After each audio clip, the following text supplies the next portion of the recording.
Assalamualaikum warahmatullahi wabarakatuh. Izin memperkenalkan diri, Taruna Utama, Poltekip Angkatan 56. Nama Aldi Ferdiawan, STB 4589, Prodi Teknik Pemasyarakatan kelas C.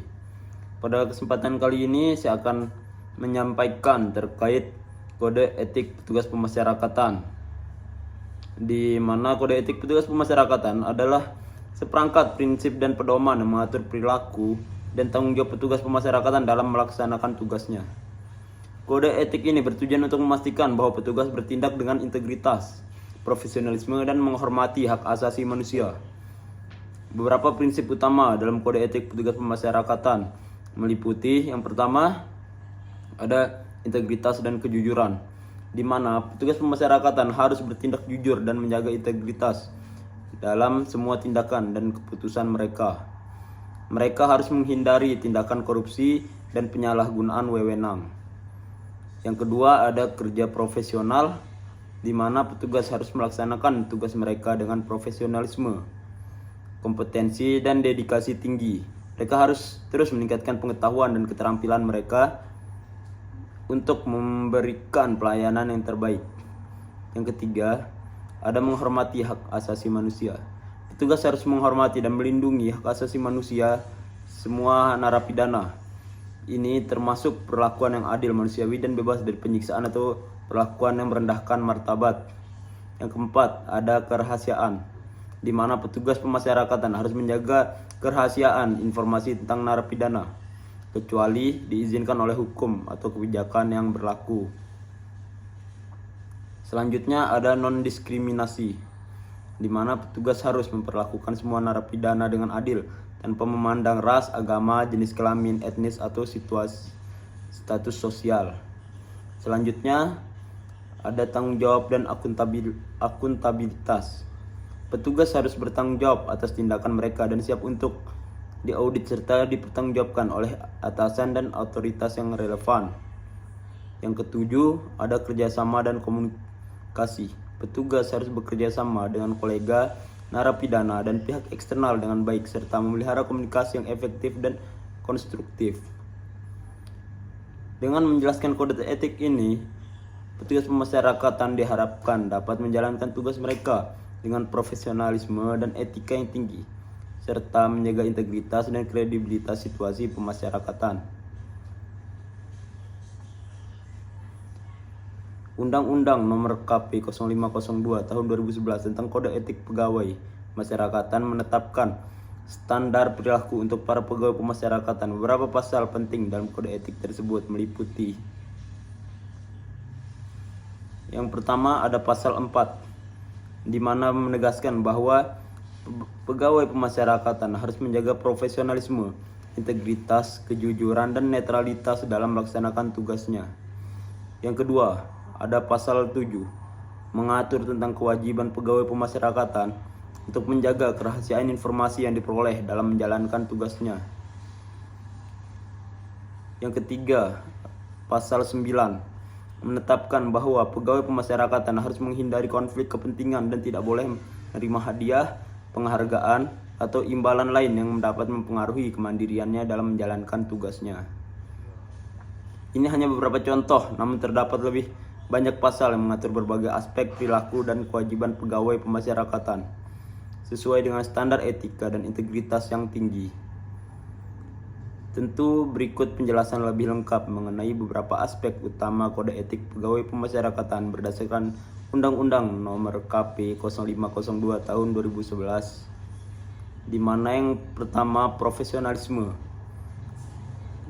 Di situ dijelaskan pegawai pemasyarakatan diharapkan untuk melaksanakan tugasnya dengan tingkat keahlian yang tinggi, mematuhi prosedur yang ditetapkan, dan berperilaku sesuai dengan standar etika profesi.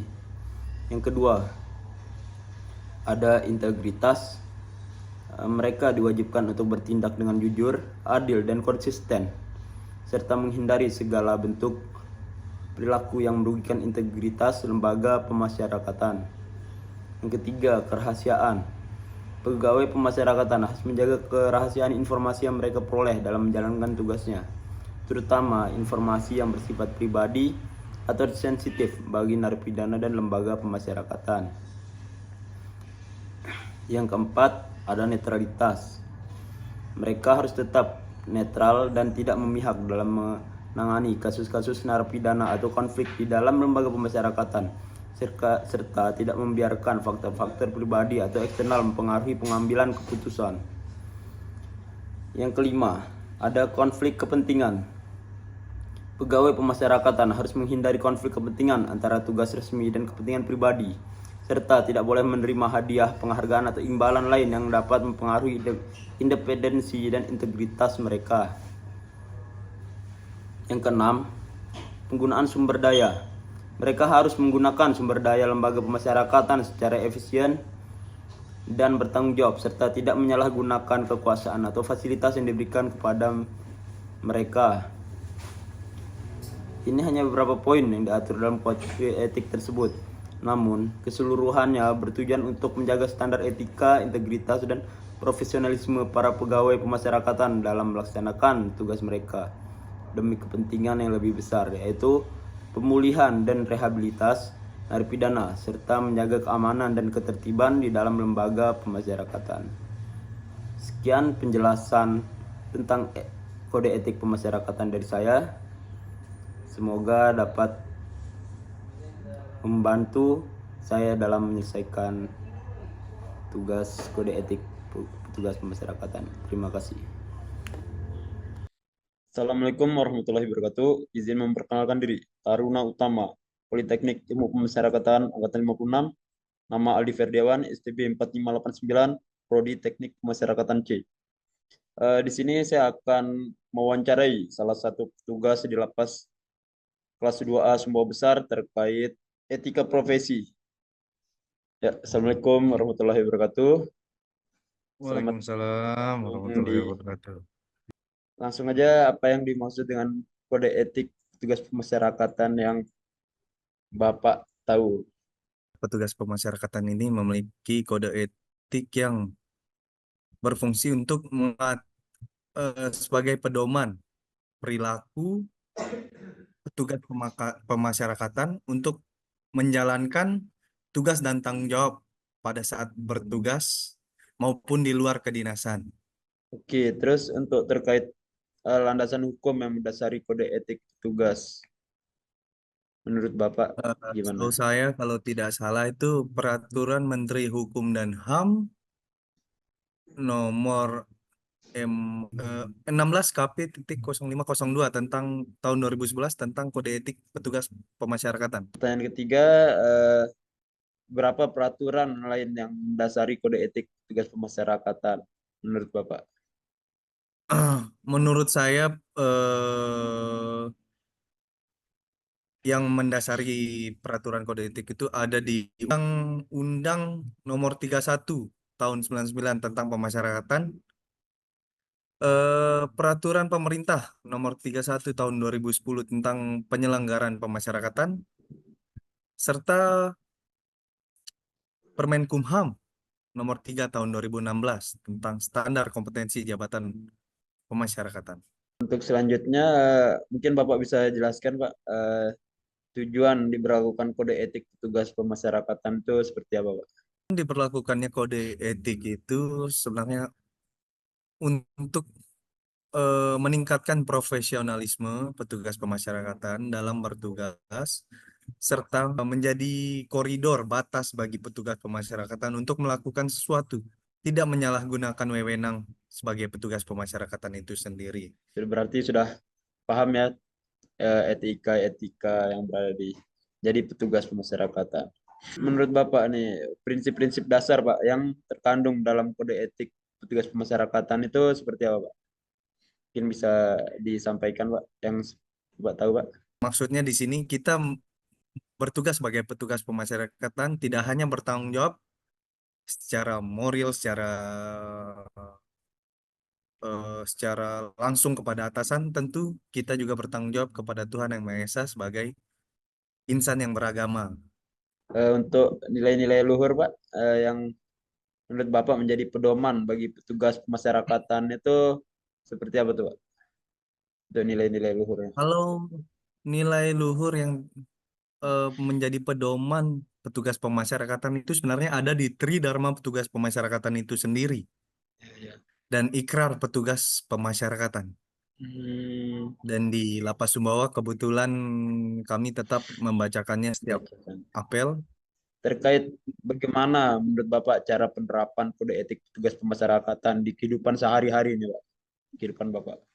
Sebagai petugas pemasyarakatan itu kita selalu berusaha menjunjung tinggi integritas dan profesionalisme selama bertugas, tentunya, dan berusaha memberikan pelayanan terbaik kepada warga binaan, masyarakat, dan selalu berusaha berkomunikasi dengan cara yang baik, efektif, dan dapat mudah dipahami oleh warga binaan tentunya.